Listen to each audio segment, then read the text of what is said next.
Martial arts saved my life. I mean, and people can hashtag that and make it super cheesy, but I was destined to do something. And in my mind, I think the only thing that really kept me out of that kind of thing was I kept it really positive.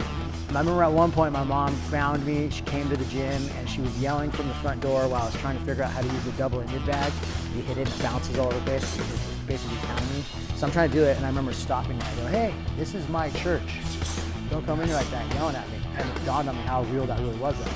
That was my church. That was where my outlet.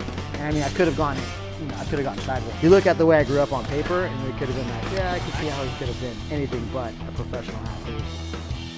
Well, we're here today at the headquarters of Rob, who's the Senior Director of MMA for UFC Gyms. Welcome to the Escape Your Limits podcast, Rob.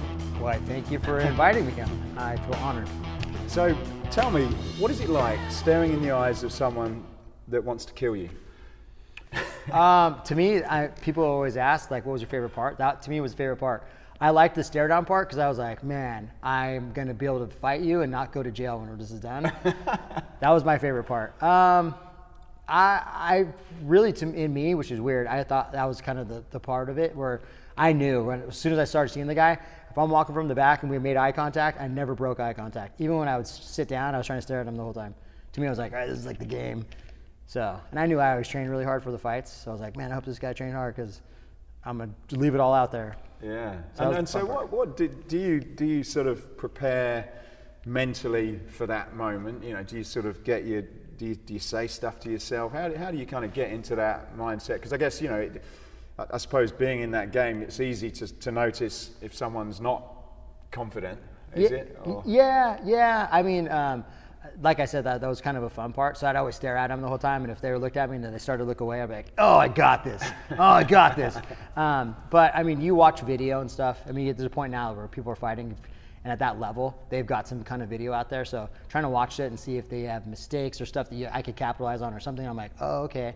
Yeah. So you kind of get to see that person a lot before you actually see them. Right. So to me, that was, a fun part. And what are you saying to yourself when you're sort of in that, like you step into the cage and you see them for the first time and it's ready to go? You know, what are you saying to yourself at that point?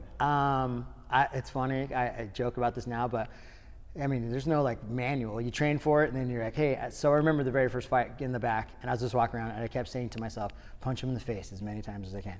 Punch him in the face as many times as I can. And that was kind of like the motto mantra. I kept. Yeah, the mantra. Punch him in the face as many times as I can. Yeah, and do you ever sort of have any doubts in when you, or can you? I've never done it, so I can never imagine. But is there any times where you're sort of questioning, am I going to win or? You should definitely have figured that part out weeks prior, and Right. I say that goes into the training camp. Right. You know, as long as you know you've left it all in the training camp, the fight should be the easy part. Right. To me, I got paid to cut weight, and the fighting part I did for free. So I really enjoyed competing and at a higher level with guys. If there's any doubt, that doubt would be, man, maybe I shouldn't have ate that and stayed out late. But I try to make sure I didn't ever do that. So I always made weight for every fight. And to me, there was never any doubt. Because I mean, if it's psychological, you've got hours before, you're going to fight. There's no more training camp. You're going to weigh in and then you're going to fight this person. If there's any doubt in your mind, it's going to be glaringly obvious and you're going to be thinking about it. So I always made sure I kept it pretty open and kept really positive thoughts. And I know I trained really hard, and that's really kind of go back to that. Right. So take us back then. So take us back to school, being a kid. What was growing up like? I am the youngest of 7. I have an older brother, 6 older sisters. So Six older sisters. 6 older sisters. Right. Yeah, an older brother. They were much older than me. So by the time my mom was 42 when she had me. So I was like, I don't know if I was an but my mom was like, no, we knew. I enjoyed being athletic. I ran with my father. He was in the military. He worked for Rockwell. He was like an engineer too, built stuff. So he would go jogging every night, and he would go for like 10-mile jogs. So I would, hey, can I go with you, Dad? And I was like 7, 8, 9 years old. And he's like, yeah. And he wouldn't stop, and we were going at night, and he'd just go. So it got me really good at running. I enjoyed running, and I knew that I could run, and that was kind of fun, and it kind of just kept going. I wanted watched Bruce Lee movies and stuff, and Kung Fu Theater when it came on. So as a kid, I was always jumping on the bed. Thought I was a Kung Fu guy. My dad also did martial arts. So it was kind of just like I suspected. He was someone who you sort of looked up to in that. Yeah, he was a Vietnam veteran too, so I assumed that's what you do when you get older, you go to war. So in my mind, I had like a training camp in my backyard. I had like commando lines, and I lived by a park, so I jumped the fence and do pull-ups. So to me, physical fitness was always like a major part of my life. Right. And did you have when you were sort of getting towards the end of the school, did you have a plan? You knew what you wanted to do? Yeah, I had a dream every single night as a little kid, and probably up until about high school, and a little here and there, which was I was going to graduate high school, I was going to join the Marines, and I was going to become a police officer. That was my goal. That's what I was going to do. Right. Yeah. So and did that happen at all, or? No, and no way, shape, or form did I get even. I try to get kind of close, to be honest. Like I kind of said before, my family and the way I grew up, the way my parents, they divorced, and that family went from going all over the place to, hey, one of my sisters got married and she was moving to Alaska, and my parents, they were like, hey, do you want to go with your sister to visit Alaska and go to school? And I was like, can I buy a gun? And I was 11. So they're like, yeah. So I was like, we're calling gun stores and stuff. And they're like, how old are you? I was like, 11. They're like, you have to be 18. I was like, yeah, that's cool. Just kind of knowing I'm moving to Alaska to go hunting. So I moved there, and my parents got divorced. That really started to make me think that, man, I feel bad for my mom, because my dad took the house, restarted another family, had kids, and my mom was like living with my sisters. So I felt, wow, I did really well while I was in Alaska. I started wrestling, played basketball, I played baseball. It was a lot of fun, but I felt like I was kind of burning my mom. And at 11 years old, it's like, so I moved back. And then now I'm a kid was in a house and thought I had a normal family, to like, okay, we're living in apartments, then we went from apartments to my sister's houses, from my sister's houses to we're living in motels. So I started to have some serious aggression issues where I was like, and I was trying to stay in school, but traveling so much. So I got way behind on high school credits in junior high. I didn't graduate. I didn't graduate high school. So the Marines wouldn't let me in, because they're like, hey, you have to have a high school diploma. So I kind of started to go, oh man. I remember my mom, I was staying right on, was it Harbor Boulevard? And there was a motel there. I was with my mom. She would work, and she got to go to, she was a nurse, and she got to take care of mentally disabled people. But it was like a place where she'd stay for the weekend. She had somewhere she could stay. And so I remember I packed a bag. It was a green little bag. And I said, hey, I'm going to go visit some friends in Huntington. And that's where I'd lived. And that's where I'd grown up. And so now I'm 13 years old, 14, around there. And I got on the bus and went down there, and I just kind of hung out at the beach, because I felt like if I go to the beach, now at this point I'm pretty, like, in my mind I'm like, okay, I'm not in a negative place, but I'm in a place of like, hey dude, like this sucks. I feel kind of bad for my mom, and I can't get a job because no one's gonna give me a job because I'm not old enough. And sitting at a liquor store called Pasha, it's no longer there, on 7th Street in PCH in Huntington Beach, and I saw one of my buddies that I grew up with. And he's like, hey, what's up, dude? What are you doing? And I kind of just told him. He's like, bro, you can stay at Mike's house. And so I'm like, what's up, Mike? He's 16. I think I was probably 14 now or so. And he goes, dude, you can stay in my garage. And I'm like, really? He's like, yeah, my mom, we don't even go out there. It's just like junk in there. He's like, I'm like, dude, I can make it like an apartment. He's like, yeah. I never met this guy. So we jump in and go over there. I stay at his house. His sister's dating Tito Ortiz. Super random. So Tito and I went to the same high school. So I enroll into Huntington Beach High School by myself. His mom is like, hey, this is my guardian. The dean there, she was a really nice lady, and I explained to her, and she was like, hey, I got you. I'm glad that you actually want to go to school. So she was really cool, because there was times that I didn't make it to school and my credits were low, and she was like, hey, I understand your situation's a little different. So, I mean, if it wasn't up for her, I probably wouldn't even have gotten to school, or they wouldn't have let me. They would probably been like, hey. So I started a house hop from there. Tito was like, hey, bro, you wrestle? And I had wrestled in 6th grade in Alaska, so I was like, yeah, I mean, I've done a little bit. I remember thinking, like, he's like, hey, dude, come train with us and wrestle with us. We're going to do, like, I think it was, like, the LA Games. And that was, like, to me, that was, like, validation of, like, wow, this guy who's, like, he was, like, the dude in high school. And he was about the same size he is now that he was in high school. Really? He was a big dude. He was really tall. Yeah, and I was 2 years younger than him. So I think he's 42 now, and I'm 40, so we were kids. And that was like the validation of like, oh, that guy kind of thinks So after that, I started getting a little rough. Like I started getting in fights, and I was like telling my friends, hey, if you let me stay at your house, I'll stick up for you, dude. Like I got this. And they're like, what? okay, dude, you're a crazy guy. Homeless Rob guy is crazy. But I found a gym at that place that my buddy, Mike Reynolds, the one his sister was dating Tito at the time. He goes, hey, I drove my mom to Orange to her work, and when I got on the 55 freeway, there was a place called LA Boxing. He's like, I went in there, they got weights and stuff. Let's go over there, because we used to like to lift weights. And that's what we did in our garage, right? So I'm like, yeah, I'll go check it out one day. And he drove, I didn't drive, obviously. And walked in, I remember we lifted weights a few times, and the guy said, yeah, it's cool. His name was Chris, I remember the guy's name, I'm still friends with him. Chris Stolzman was his name, he was the guy at the front. And he goes, hey bro, I'll get you hooked up, bro. The owner's not here, I can get you special deals right now. Try a kickboxing class. And I'm like, well, and I remember the guy wrapped my hands, and I remember going, these smell really gross, this is disgusting. But I felt super tough. I was like, man, and if you've ever had your hand wraps, you kind of know that feeling of like, you hear the Rocky soundtrack in the back of your head, like, dun, dun, dun. So I remember I took a class, and I was just trying to kill the bag. I was hitting that thing, I was kicking that thing.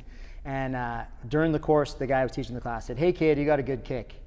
And I was like, dude, I'm coming back every day, I'm gonna be champ. Like, I just wanted to figure out how to use the pieces of it. I wanted to know how to use the speed bag. And to me, that was like the little goal I kind of set. And so I got a membership there, started working out. It was $100 too. The guy's like, bro, I'll hook you up, don't worry about it. So I was like, all right, I got this. Let's just say I managed to get $100. Started going there. I had a buddy who was like, hey man, do you train? And this is like the series of events I still think, man, I was like, maybe it could have been an opportunity, but I said, I took advantage of, yeah. And I go, yeah, I train at LA Boxing. He was like, oh, okay. And I think back now, he was probably trying to punk me more than anything. And he goes, that's cool. I train at this place in Brazilian martial arts. You should come check it out, dude. We'll go train together. And he did jiu-jitsu and he did Thai boxing. I didn't know the difference, whatever. I was just kicking the bag, thought it was fun. So I started going with him, and he's like, I'll pick you up. We'll go train. So he was a little bit older than I was. His name was Corey. Picked me up. We went to Brazilian martial arts. It was in Huntington Beach. 2 Brazilian guys taught. One of them, Kleber Luciano, who's now a big guy in the community. He's 5th or 6th degree black belt in Brazilian Jiu-Jitsu. Right. Didn't speak a word of English. I took his class for an hour and a half of Jiu-Jitsu, and then at the end there was like an hour of Thai boxing class, and this guy Mauricio Castillo taught it. And I gravitated more towards the striking stuff because it was fun. And we're talking like 95, 4 era. And at this time, I'm taking the class. We had boxing gloves, no mouthpiece, no headgear, no shin pads. We went over like in the mirror, all the moves. And at the end, he's like, all right, you guys, okay, you're going to spar. He didn't speak real good English. He turned the timer on, and I was the smallest dude in there. Everyone else was like, UFC had just come out. So it was all these dudes that wanted to learn how to fight, like UFC guys. And I remember I would just put my head down and start slugging and throwing kicks. And it was probably a couple weeks into it, one of the guys said, dude, and these are like big dudes, they're like bouncers and stuff. They're like, I'm not going with the little guy because my leg just healed up, like my leg's messed up. And I was like, oh, okay. And I remember thinking, okay, I'm on to something like this leg kick thing. And it gave me a lot more. I'm not a real tall dude. I mean, I'm average man height. It gave me good range. And I can get them out there fast. And then to me, I was like, hey, if I set this up and the guy's looking at my hands and I kick him in the leg, it's a free shot every time. And I made a career out of literally doing that. Really? I remember at one point my mom found me. She came to the gym and she was yelling from the front door while I was trying to figure out how to use the double-ended bag. You hit it and it bounces all over the place. It's basically timing. So I'm trying to do it, and I remember stopping and I go, hey, this is my church. Don't come in here like that, and yelling at me. And my instructor got really mad at me. He's like, hey, don't talk to your mom like that, bro. And it dawned on me how real that really was, though. That was my church. That was my outlet. And I mean, I could have gone in, I could have gone sideways. You look at the way I grew up on paper, and it could have been like, yeah, I can see how he could have been anything but a professional athlete, and so. So that's what kind of grounded you. Yeah. You think, yeah. Yeah, definitely. Martial arts saved my life. Yeah. I mean, and people can hashtag that and make it super cheesy, but I mean, I had I had 2 sisters that had kids the same time my mom was pregnant with me. Right. They were 17. So I have 2 nephews and a niece that are around the same age. We went to school together, middle school. My niece got into gangs. My nephews were into gangs. They're still in prison. So, I mean, it was not far. Like, I was destined to do something. And in my mind, I think the only thing that really kept me out of that kind of thing was I kept a really positive mind. Right. And I liked working really hard. It was fun. Yeah. And when my parents said, hey, we want you to go to Alaska with your sister, she had gotten married to a guy that was very successful in the oil industry, and he was basically like my father, and I still talk to him to this day. He was my brother-in-law.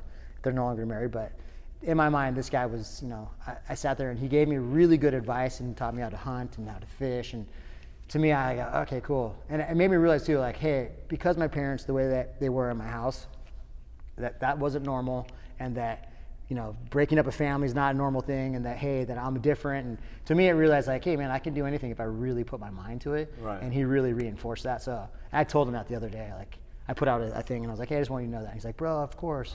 So, I mean, to me, that goes back to fitness though. Yeah. Like getting in shape, staying, and that kind of kept my mind clear and positive. What made you sort of get in the ring? Was that just a natural progression to? Well, so I ended up working out at the LA Boxing. The LA Boxing then guys started, it wasn't a franchise model. Guys were just like, hey, this is doing well. It looks like this guy's making money. I'm going to open a gym down the street and call it LA Boxing. So there was there was one in Huntington Beach. There was eventually one in Tustin and a couple other spots. So I started there as a member. I was there working out with my instructor from Brazilian martial arts. He didn't speak real good English. And he's like, I get a job here, you come and teach, and we come teach to get you be my student. I was like, yeah, bro, of course. So he would show the movement, and then I would explain to the class. Well, the guy was going to teach class after me. He said, hey, bro, I'm going to go across the street. I'm getting drunk. Teach my boxing class. And I'm like, bro, I don't teach class. And he goes, you teach the class anyways. You're just not getting paid for it. Here's $20. And I was like, dude, $20? Let's go, jumping jacks. And it was the first time I actually was teaching the class and getting paid for it. And I was like, whoa. And it was a bunch of and this is in the 90s, right? It's like 96. It was 1996. So I remember going, all right, guys. There was nothing. There was no cardio boxing classes. That wasn't cool yet. Right. Kickboxing, that wasn't cool stuff yet. So it was all these soccer moms and regular people in there. And I'm like, we're doing jumping jacks, we're going to do burpees, and then we're going to hit the bag. And I explained to every single person, and they build a huge company out of that whole model. And I mean, that's essentially what UFC Gym is now today. Right. With much more robust programming at this point, though, UFC Gym. But that was that at the same time as you went into you fought professionally? Well, so I started teaching, and then the guy's like, hey, bro, you're doing great. We're going to get you on the schedule more. You want to open on Saturdays? Because it's being rough, and you're going to be here anyways to teach a morning class. He goes, if you sell a membership, you can keep some of it. So I go, sure. So it was a mile from my house at the time. I was living with my friend and his mom, she's visiting my house right now, which is kind of cool. So I would run to the gym. I'd open the gym. I'm sitting there. It's a Saturday morning. A guy walks in with his kid, and his kid has a bandana on, and he's like looking around like this, and he goes, hey, man, you got anybody to spar with my kid? There's no one in the gym. It's Saturday morning. And I go, how much does your kid weigh? He's like, 145. I'm like, I'll spar with your kid. He's like, yeah? I was like, yeah, just sign this waiver. And it was not the kind of gym for that, but I was like, no one's here, so no one's going to care. And then he said to me, can I set up a tripod to film this? And his camera was like this big, right? It's like 96. So I go, I don't care, yeah. So I put on these soccer shin pads, and I put on some headgear and jump in there, and we move around, and we did a couple rounds, and I'm trying to like knock his head off, because that's what we did at the other place. He's peppering me with jabs, and he's using footwork, he's using inside leg kicks. I think back now, he was toying with me, and I was like, So we get done, and he was like, do you want to fight? And I was like, yeah. And he's like, yeah, man, that was cool. He's like, I got a kind of a fight team. He pulls out his son's belt, and he was like the ISKA California State kickboxing champion. Freddie Medrano was his name. And I go, dude, yeah, that's cool. That's your belt? And I'm like, oh, that's pretty cool. Like I was in there, hung with the dude. And he goes, bro, we'll get you a fight. If you really want to fight, start training and get you a fight in a month. So my idea of training is I knew I was a mile from the gym. If I got up late, I'm going to have to run there anyway. So I started trying to run and time it. And then I just hit the bag before class, and then I'd sit there and teach sales. So he got me my first smoker fight, which was you show up on a day and you get on the scale, how much do you weigh? This guy's perfect, you guys are going to fight. I fought a guy, David Blocker was his name. We're friends on LinkedIn now, which is random. I won a decision, and his dad said, what'd you think? And I go, that was fun. And he goes, do you want to do it again? And I was like, yeah. And he goes, keep training, and I'll get you a fight in another month. So January 1997, I fought, literally the second time I ever fought anybody. I got $100, and I fought at the Four Queens in Las Vegas. And I fought a guy who was like 147, and they told me it was supposed to be like 145 or 140, and so he was a little bit, and he was bigger, and he was out of Master Toddy's, which was like a real well-renowned coach, Muay Thai coach. Right. And I remember just going in there, and my buddies from high school had just showed up, the ones I had lived with on the couch, pulled in just as I was walking out. I remember I had the biggest smile on my face, I mean, it was so much fun. I got in there, we touched gloves. He did like this weird dance. And I'm like, why is he doing the dance? It's like a super traditional Thai boxing thing. Right. We touched gloves, go out, and I just started swinging him. I clipped him, hit him right on the chin, and he kind of did it again, and the ref stopped the fight. He hit me a little bit because I remember I had a little bit of a shiner, but it was like a round. Yeah. I got $100 and I got a hotel room, and my buddies were there. It was the same weekend as a Mike Tyson fight because I had a pass that said the name of the promotion, and it said fighter. So we're on Fremont Street. We're downtown Las Vegas. So everybody's like, "Did you fight tonight?" And I assume they thought I fought on the undercard. I didn't put two and two together till years later. And I'm like, "Yeah." And we'll have my buddies with me. They're like, "Hey, bro, come on in." So I'm like 19, and I'm in there going, "Yeah," with my buddies, and I had like $100. And I woke up in the morning, I had a really big hangover, and had like $85. And I was like, "Dude, this is gonna be awesome." And I went back and taught class, and I had a cool little belt to show everybody. It was at my desk, and it just kept growing. Eventually, I had to get a coach, and I had to get a team to train with, and I actually had to think about like preparing for fights. But I mean, that's literally how it got started. And what about your career then? Because I guess in the fight game, particularly in UFC, it's a brutal sport, and you're on top one day, and then you're gone the next. And you had a pretty, from what I understand, and I don't know too much about it, but you had a pretty, good career. How would you describe the successes, and then when it turned and you started losing, what was talk us through that? Yeah, I mean, at the end of the day, it's like any business though. I mean, I was just listening to an Eminem song, and he was talking about you're hot one day and then you're not, and then the product gets cold. I forget what song it was, but it's very similar, right? And it could be any sport that you do. I wouldn't say that it's necessarily brutal, obviously, because I did it. Because at the end of the day, it's human chess. It's how many moves do you know, and how many moves does that guy know, and how many counters to the moves, and it turns into this whole really like analytical piece of, am I going to be in enough shape? Am I going to be in good enough shape to be able to withstand that? And so it becomes like, it really is chess, right? You go, all right, do I know this? And his footwork, and okay, that could work if I do this, and if we're against the fence, it's that. If I'm open field in the middle of the octagon. So it became really interesting and kind of my chess game in the mind. Right. To answer your question, though. Yeah. So you went through. You had, you were taking people down, taking people out.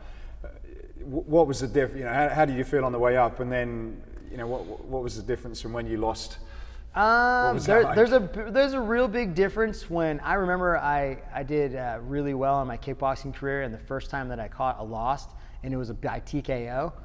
I was supposed to fight this other guy, and then the last minute they changed it, and I was like, I'll fight, I don't care. And I was already winning and knocking guys out, so I was like, man, this shit's easy. And I didn't even have a coach, so I was like, this stuff, bro, it's easy. And I was selling tickets to everybody that took my class, so I was like a promoter's dream. I saw a bunch of tickets, I was doing like vicious, like, blah, dude, I was like, that's cool. And then I fought this kid, and he was a pro boxer and kickboxer, TKO'd me. And I remember how in the back, everybody was so excited, and my mom was there, and there's always people, and they're like, yeah. And in the back, I was sitting there, I had ice on my face. There was no one in the room, and I was like, sucks. This is super horrible. And I was thinking, okay, what did I do? And I was trying to replay it back, like, what did I do that I could have done better? What do I need to do? And to me, I didn't look at that as a loss. I was like, okay, that's a super big learning experience. But I remember, like, there was no one in that room. I was sitting with ice on my face, and I was like, and the guy came in, he's like, hey, the doctor, he's like, you okay? If you have any head stuff. And I was like, no, I'm all right. But I remember sitting there, and I was like, there was no one in there going, yeah, that's my friend. I mean, I literally, like I said, I came from humble beginnings, and then all of a sudden, I was on 2 years and I hadn't lost a fight. Started doing well, and I think the best advice I got from Bill Goldberg, the wrestler, I was getting ready to fight in WFA. It was going to be at the LA Forum. I was sitting there, and he said, hey, man, big fan. He's a huge fan of Muay Thai. He's like, I followed your Muay Thai career. I know you're in MMA, and this is going to be a cool opportunity for you, bro. He's like, just want you to realize, remember, you got a lot of potential. And I was like, thanks, man. Thanks, I appreciate that. I didn't watch wrestling as a kid, so I wasn't like a big fan. I wasn't like, oh, yeah, it's Bill Goldberg. I didn't really know who the dude was. I knew he was a big dude, and he looked like, yeah, I've seen that guy on TV before. And it's just before he got up and he walked off, because we were kind of sitting there, and I was looking from like the spectator stands. He goes, just remember one thing, man, potential. And I go, yeah. And he goes, you know what that means?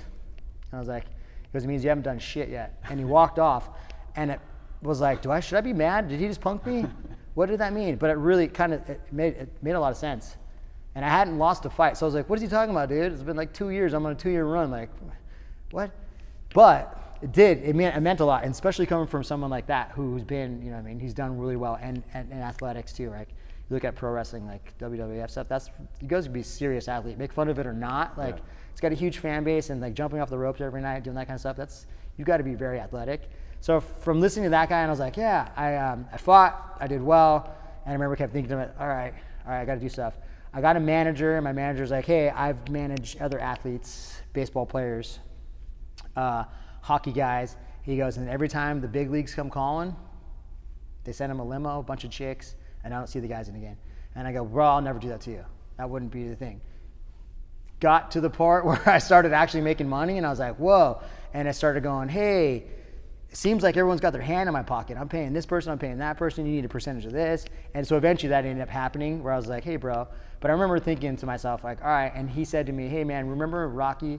I don't remember which one it was. I think Rocky 4 maybe. He's like, bro, you're getting too civilized. He started saying it to me. He's like, you're getting too civilized, bro. He's like, when I met you, all you did was train. He's like, and when you were done training, you'd come home, you'd eat, and then you'd go for a run. He's like, you were always training. He's like, now you're going to the Playboy Mansion, you're dating these chicks, you're taking them out. He's like, I think you need to get your priorities straight. I was like, bro, shut up. Like, you know what you're talking about. Was that before you lost your first time, or? No, that was about where it started. That's okay. where it started, kind of. And when you're, what I've heard of, what do they call it? It's like, I don't know, like the God syndrome almost. Okay. Where it's like people tell you stuff. They say doctors get it a lot. We're like, yeah, cool, yeah, whatever, bro. It sounds great, yeah. But do you know who?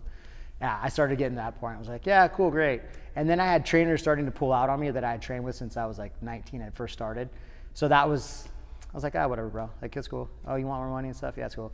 And then to me, that was like, I should have started looking and going, hey, reflecting, having someone around me. I think back now that I'm 40 years old, and I think, what do I want to do for my kids that I didn't have when I was growing up? And I think having somebody who was like around the whole time to be like, hey, you need to pull your head out of your ass and stop acting like an idiot. You know, like someone who I could have listened to and really taken that. So what was going on then? You'd had, because was it 10 fights you'd won, or one after the other? Was that? Yeah, it was like 2005 to 2006, up into 2007, because I fought for the belt until I hadn't won. Like, so you won quite a lot of fights. Confidence was up, and then so are you saying then you were just, it was like, shit, I'm gonna enjoy this, and then mentally were you in a different state? I guess you must have been if you were into it. Yeah, I mean, I never thought, like, my sisters and stuff, I hate to say this, but like, they don't own homes. They're not, they live in apartments. Like, I never thought I was gonna be a homeowner. I never thought I was gonna have a brand new car. And I remember I was going to pick out my brand new car, and you know what I mean? And I had a bank account, and I had $100,000 in my bank account, and I had all my bills, and I was like, I'm getting credit card stuff, and I'm like, man, I remember I went to go buy my car, and the guy's like, hey man, it's kind of interesting, but you don't have a credit history. And I was like, yeah, and he goes, well, it's almost as bad as bad credit history, because I don't really know if you're, I was like, cool, what do I need to pay more for it? And he's like, well, so I remember thinking, like, I was 29 at this point, so I was like, man.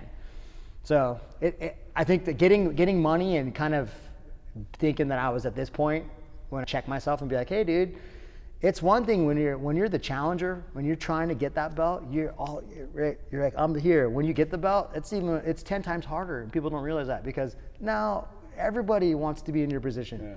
And that's an interesting, just to sort of stop on that point for a moment then, and I guess, if you think about that in business as well then, I suppose, is there a different mindset in general? I'm not saying whether it's right or wrong, but when you're working, you want to get somewhere, you want to be successful, and you're hungry, and then when you're at the top, do you think and maybe relating that to your case, do you think there's a difference in, I've made it and I probably haven't, I've not got that goal anymore, I've not got that hunger? Is that something that you think may have happened, or? Oh yeah, for sure. If I have to be brutally honest, and I don't know how many dudes will be brutally honest, but yeah, for sure. Like, I've had time to sit back, reflect, and go, man, I had injuries. I had to get surgery on my hand, which stunted a very, good training camp, good coach. And then it was like, hey, dude, oh, you're not fighting? Oh, that's gonna infect. Okay, well, I gotta figure out ways to make money too. So my coaches were like, hey, bro.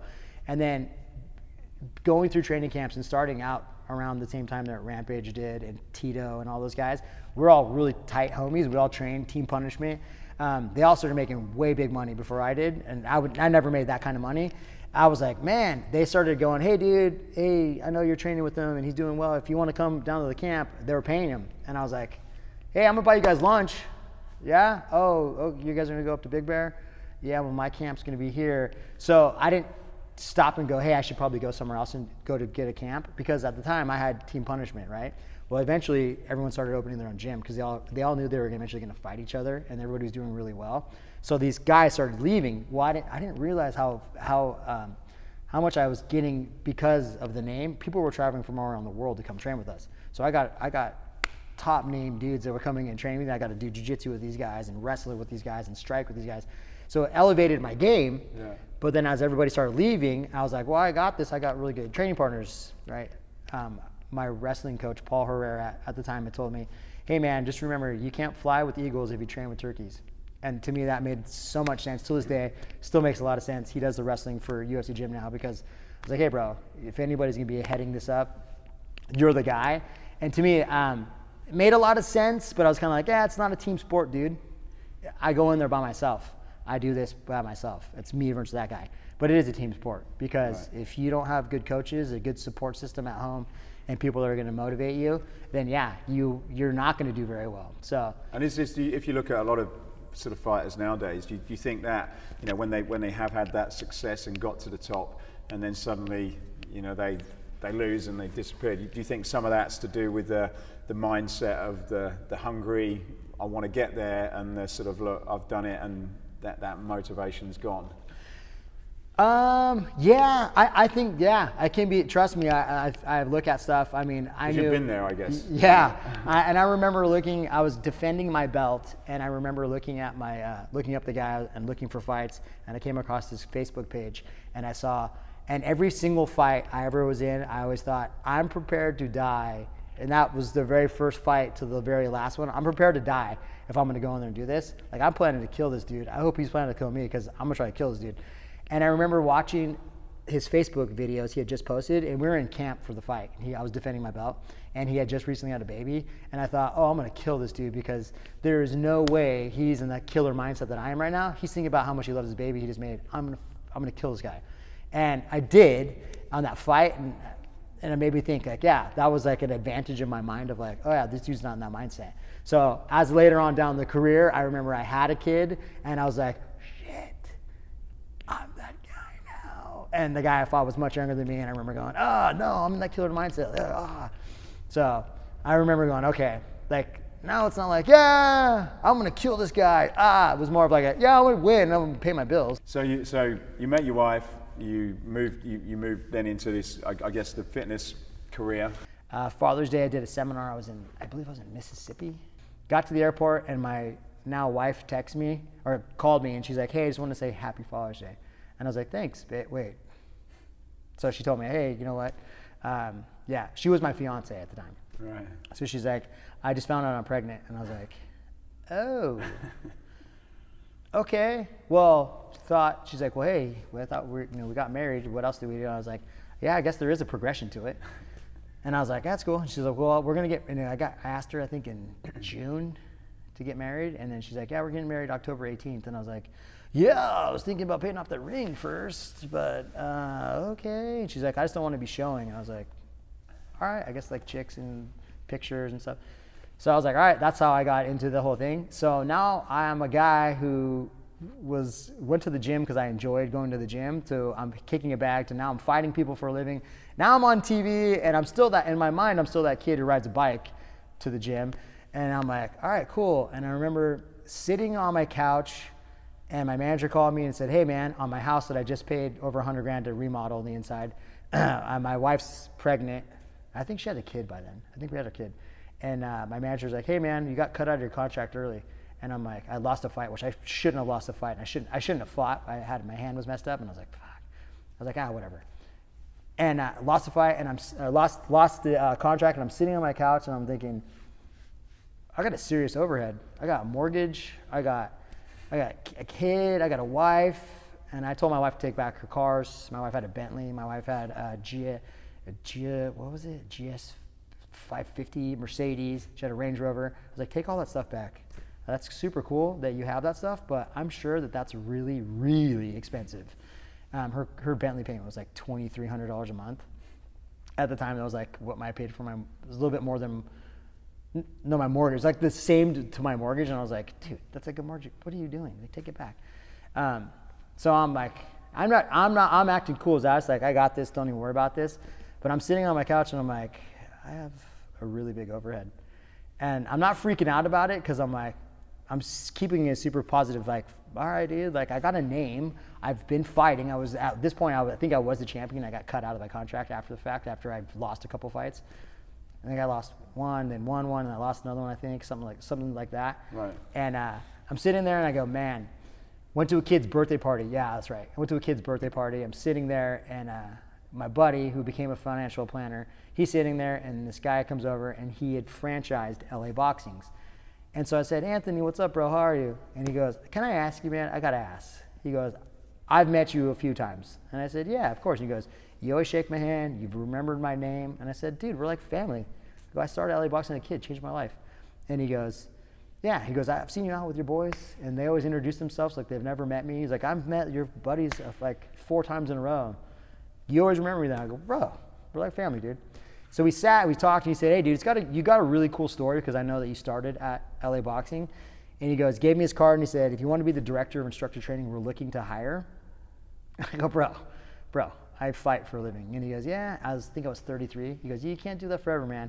He's like, you got to be figuring out how ways you're going to make money too. And he's a really sharp guy. And I thought, and I didn't know that at the time. I was just like, yeah, this guy, franchise gyms, like, good for you. Then I found out a story, which was really cool. But I was like, yeah, and my wife would not let it go. She told her dad and my father-in-law, who's a very sensible guy, and he's a pastor, and he was an FBI guy. So he's a very sensible dude. He's the nicest person I know in the world. He's like, what are you going to do? You follow up with those guys? What'd they say? And I was like, bro, yeah, I'm training for a fight. I'm looking for another fight. My manager's got me something lined up. I let that business card sit around for about a year. I had a couple fights. I went and checked out the office one time, and it was a cubicle. And I'm like, I'm not sitting in a cubicle with no windows in this office with no windows. That sounds horrible. So I told my wife, I'm like, dude. And I was like, hey, bro, I'm making over $100,000, and I'm beating people up and sitting on my couch. And he goes, yeah? Well, you're not going to be able to do that forever because your body, and I'm just telling you, dude. I got injured and stuff, and I was like, man. Well, I'll go check it out, but on like a temporary basis where I can still train for fights, and I can come in here and do that. And he's like, yeah, man, if you want to. And Benji Radich had done the before me, and he was a UFC guy. Right. We actually had the same nickname, so it was like, it's perfect, dude. It's a perfect scenario.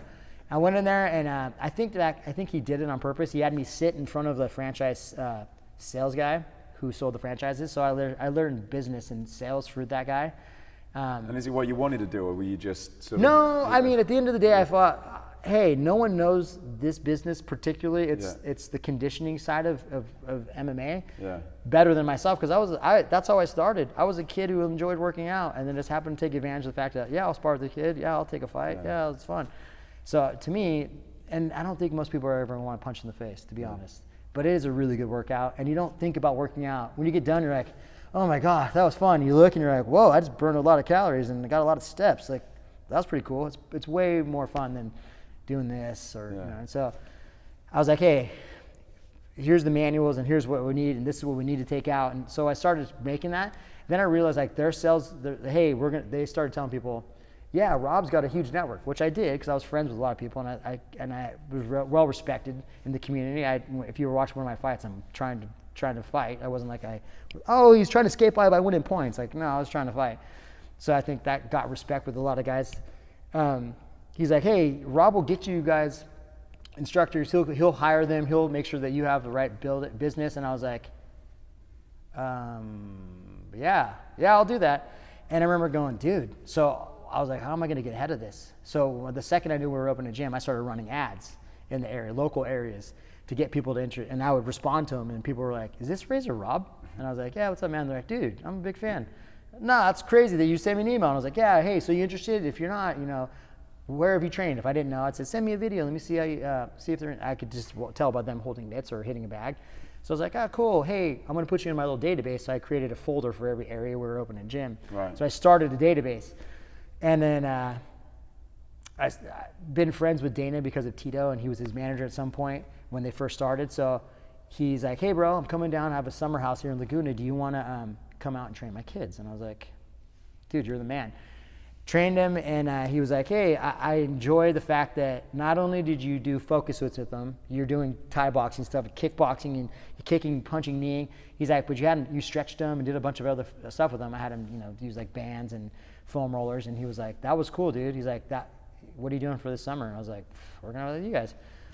And that, to me, it's like, hey, okay, I'm adding something to an element that, to me, that makes a lot of sense. And it can be, when I go train people and other coaches, I'm like, hey, here's stuff that I've used. I personally know. I'm not reading this out of a manual or watching a video. I didn't flip through the coolest magazine and go, I'm going to try that. It's stuff that I've done and used. Yeah. So UFC Gym came in, acquired LA Boxing, and I was the director of instructor training in 2000, I think it was 12, 13. And along with that acquisition was myself. Right. So I got a cool fancy office, and they said, hey, you've been doing trainings for LA Boxing, and I would fly out to their gyms and I would train them for 3 days, and then I'd say you were certified or you weren't certified, and here's what you offered. And it was basically, here's what you're gonna do on the bag, and here's how you can make money doing privates, all the stuff I've done. So, and you built that, and that was really the way you, in the LA Boxing thing, then it was just really what you'd learned, part of the brand that you built, part of what you'd learned previously, and you just sort of, was that, I guess, your recipe is I'm sure you just kind of did. It was what, hey, this is what I did. This is what I was looking for as a member, and this is what I've been looking. And I still teach classes till this day. I love teaching. I love sharing this stuff because to me it's a lot of fun. Yeah. But the one thing that the guy said to me right before they did the acquisition, and he was going to get a bunch of money and he was going to go start another business, which he's done. He said, hey man, just remember that like this is UFC we're talking now. Like they can have Anderson Silva or Randy Couture or somebody come in here and be the guy with the belt, because I have my belt on my wall in a nice frame, my WEC belt, and a bunch of my other ones hanging there. And he goes, just remember that, bro. He's like, you need to start working. These are fitness guys that we're talking to. It's the guy, Mark Mastroff, who started 24 Hour Fitness. It's him and his whole company.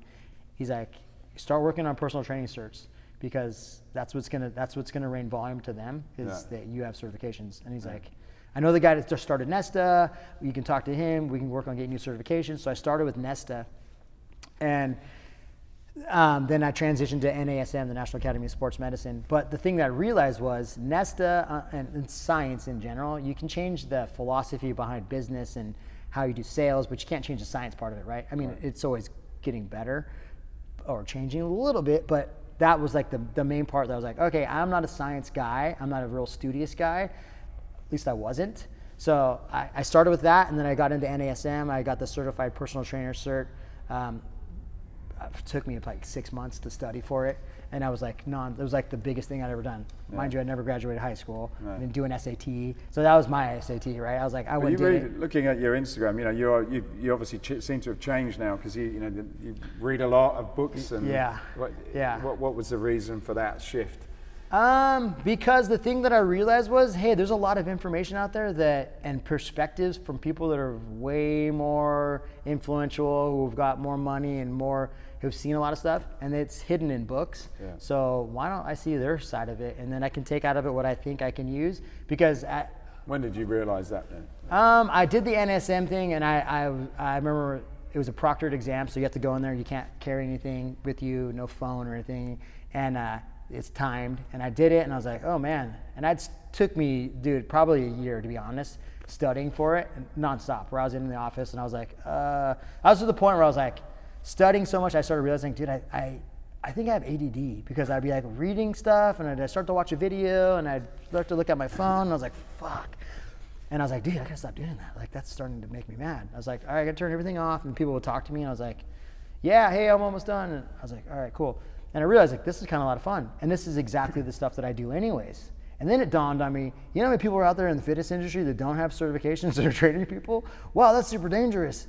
And then I'm going to go out and I'm going to talk to a group of guys, and some of them might be smarter than me, probably a lot of them. So I want to make sure that I'm not full of shit, and that if I have fighters, they're going to go, yeah, I respect the guy, I've seen him fight. Yeah. Hopefully he can help me make money. And if it's a certified personal trainer or somebody who's really good, he can go, okay, the guy knows what he's talking about a little bit, and we can hopefully add some stuff. I'll learn some stuff, he'll learn some stuff.